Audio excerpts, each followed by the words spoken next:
Welcome to the Unitarian Universalist Church in Eugene. My name is Joanna Alexander. I'm today's worship associate. And I'm so glad to see this merry crowd. And if anybody is new or visiting, are you brave enough to raise your hand? Yay! Welcome. We'd love to get to know you, so you can fill out a visitor form that an usher can give you, or if you're online on Zoom, and we usually have about 50 people on Zoom, so good morning to you too, and welcome. There's a form being dropped into chat. Today's service is a little different. So if this is your first time coming, you think this is a little strange, come a couple more times and you'll see a little more normal thing. This morning is an all-ages service, and we're inviting all the kids and youth to stay with us this morning as we celebrate radical inclusion and embrace our differences with our holiday pageant. If you have a preschooler or toddler who would prefer to spend the service in childcare, you are welcome to take them to room 3 now. We gather in worship to find meaning and live more deeply. Worship creates connections within, among, and beyond us, calling us to our better selves, calling us to live with wisdom and compassion. Whoever you are, whomever you love, whatever your image of the holy, we're glad you're here. And the Unitarian Universalist Church nationally, worldwide, has a monthly theme, which we can plug into, and this month's theme is mystery. And if you happened to be here last Sunday, Rev Jen gave the most marvelous talk on mystery. It was humorous and deep. And you can, if you want to review it or see it for the first time, you can go on the UU in Eugene YouTube channel. And it'll be right there for you to listen.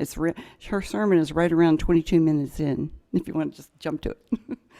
And in it, she quoted Frank Herbert, the author of Dune, who talked about the importance of inviting uncertainty into our lives, because that's what makes life so amazing. And last night, I saw the Barbie movie for the second time. And I'll try not to do a spoiler, but Rev Jen in her sermon said the best thing you can do for a countercultural act is to enter a circle of uncertainty and realize you can't label everything. You can't, putting a word on everything is limiting. And in the Barbie movie, Barbie found herself in the real world, and the executives at Mattel want her to get in a box, to go back in her box so they can control, getting her out back into the Barbie world.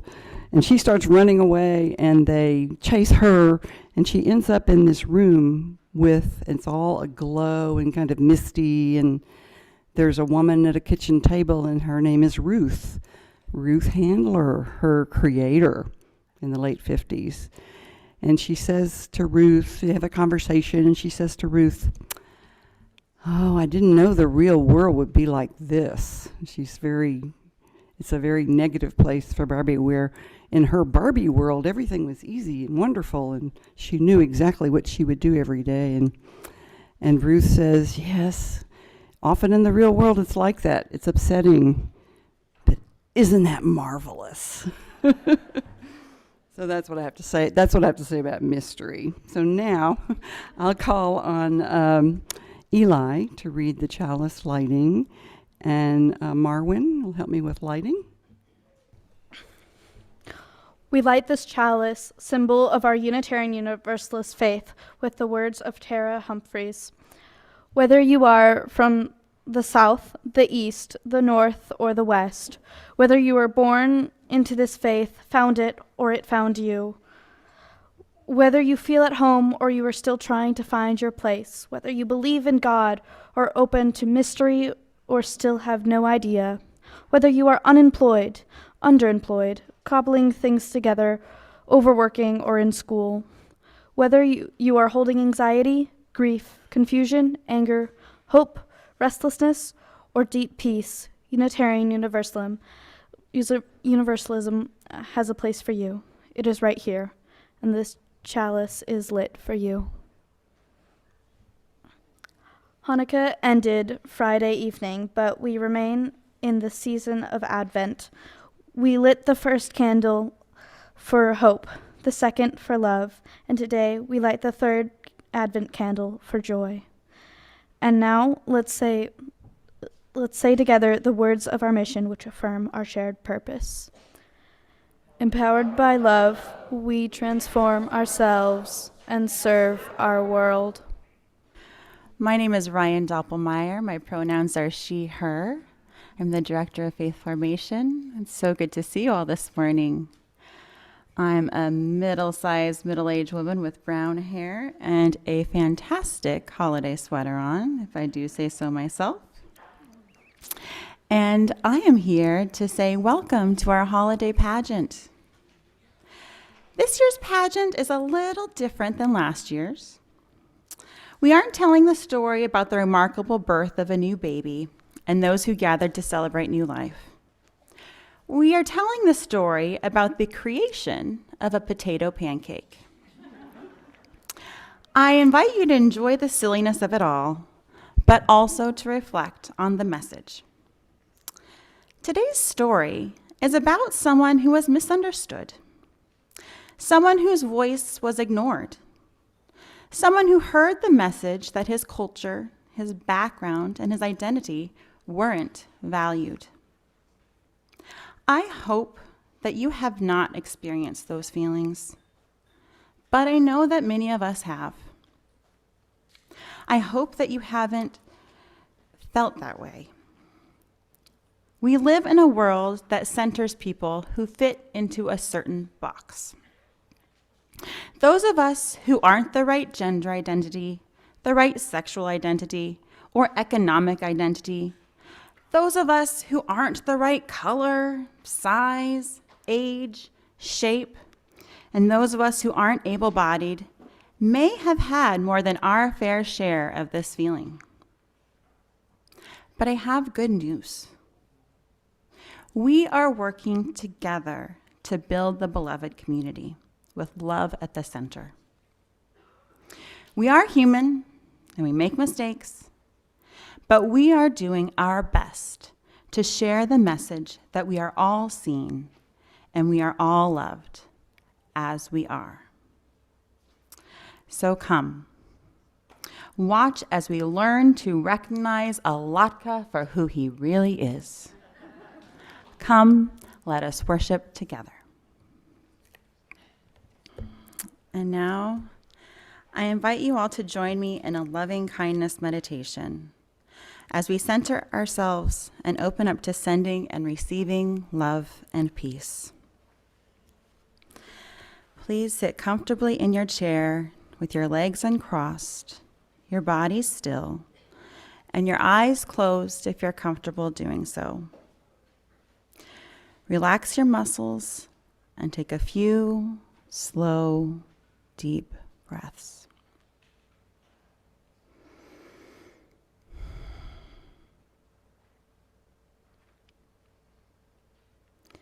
Imagine yourself experiencing complete physical and emotional wellness and inner peace.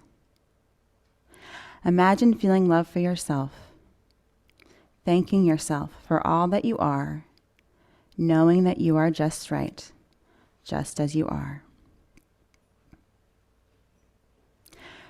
Focus on this feeling of peace and imagine that you are breathing out tension and breathing in feelings of love. Now let's think about these messages to ourselves. May I be happy.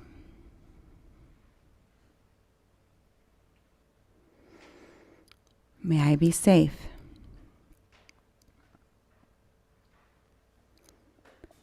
May I be at peace.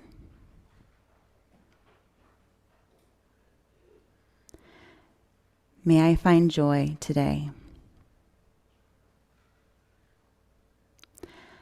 Now let's think about those close to us, our friends and family, our neighbors, or those here at church with us today. May they be happy. May they be safe. May they be at peace. May they find joy today. Now let's widen our gaze. Let's hold in our hearts those who are a bit more distant, those who seem more different than similar to us, those who we might have had conflict with, or those around the world facing war and despair. Let us try our best to hold them in our hearts. May they be happy. May they be safe. May they be at peace. And may they find joy today.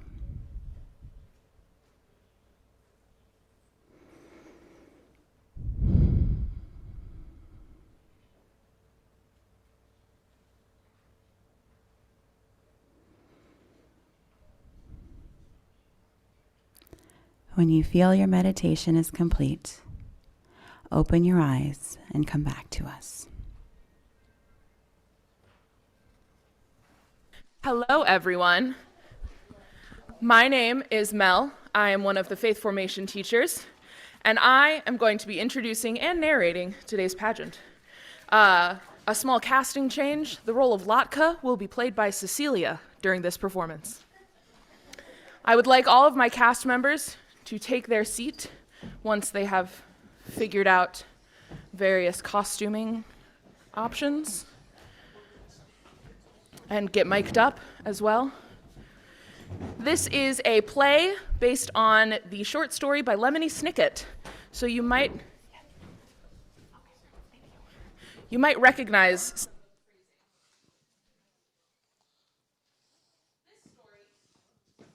Oop, there we go. This story ends in someone's mouth, but it begins in a tiny village, more or less covered in snow.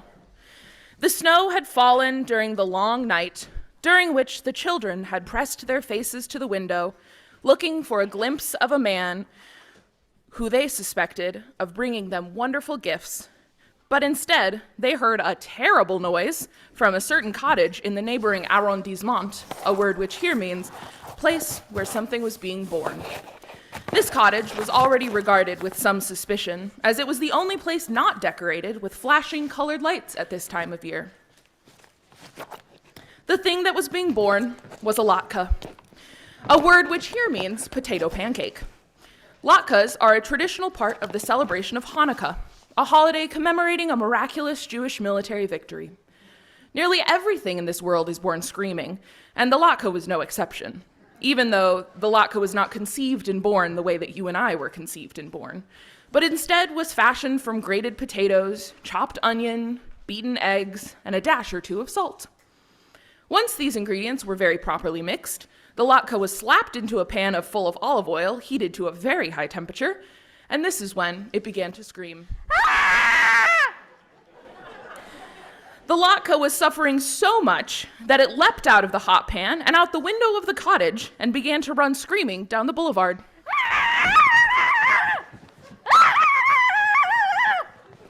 This may seem like unusual behavior for a potato pancake, but this is a Christmas story in which things tend to happen that would never occur in real life. The latke ran past a row of flashing colored lights which hung from the rain gutters of a less suspicious cottage.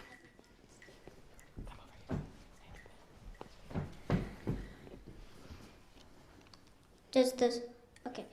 What's all the ruckus? We're the ones who are supposed to be dominating the neighborhood with our cheerful glow. I was just thrown into a pan of boiling oil. Can you believe it? Yes, but we can't imagine why. Because I'm a Latke. The olive oil reminds us of the oil used to rededicate the temple after the defeat of Antiochus at the hands of the Maccabees. Plus, frying makes my skin crispy and brown. So you're basically hash browns. Maybe you'll be served alongside a Christmas ham. I'm not hash browns. It's completely different. Ah! Ah!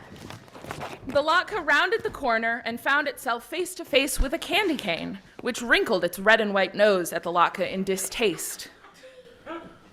I'm trying to sprinkle the night air with my peppermint scent.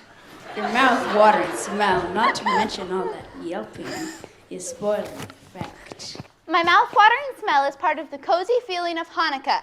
It reminds us that things are better now than they were in 175 BCE, when my people were not allowed to practice their religion. In order to study the Talmud, they had to hide out in caves, and when they heard Greek soldiers approaching, they'd pretend they were gambling with a small spinning top called a dreidel. Someone should write a Christmas carol about you.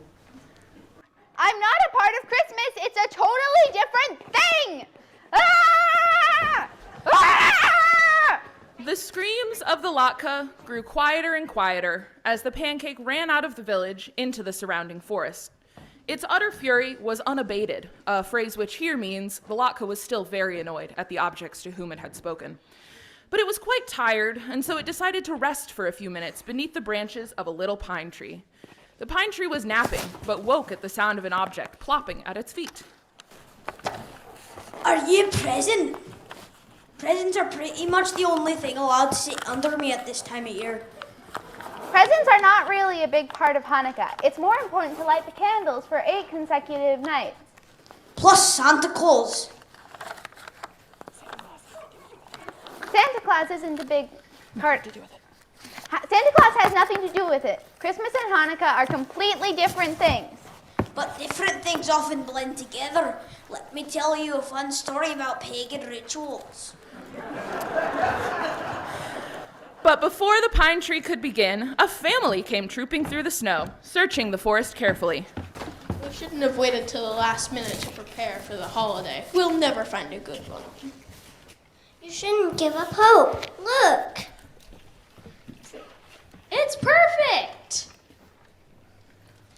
Such a marvelous shape. We'll need to reheat it, of course, but it will be perfect for Hanukkah dinner with a topping of applesauce, sour cream, or even jam. I'll refry it in oil to remind us of the dedication of the temple. And the triumph of the Maccabees over Antiochus after hiding in the caves all of that time. Why did I bring an axe? The family strolled back to the village, walking past all the cottages with flashing colored lights and smiling politely at the candy canes until they reached their own home, which was warm and cozy, and sat down at a table, which was lit with the flickering candles of a menorah, or Hanukkah, which is a branched candelabra designed specifically for this holiday. It is very frustrating to not be understood in this world. If you say one thing and keep being told you mean something else, it can make you want to scream. But somewhere in the world, there's a place for all of us, whether you are an electric form of decoration, a peppermint-scented sweet, a source of Scottish timber, or a potato pancake.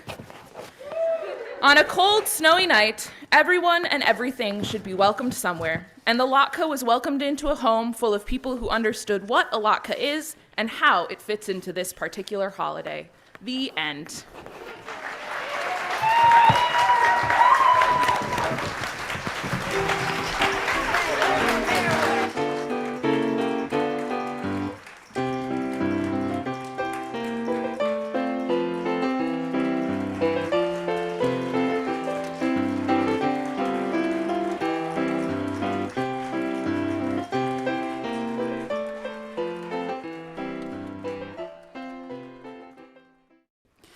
We extinguish this flame. Joanna, would you extinguish the flame for me? Sorry. We extinguish this flame, but not the light of truth, the warmth of community, or the fire of commitment. These we carry in our hearts until we are together again. Thank you.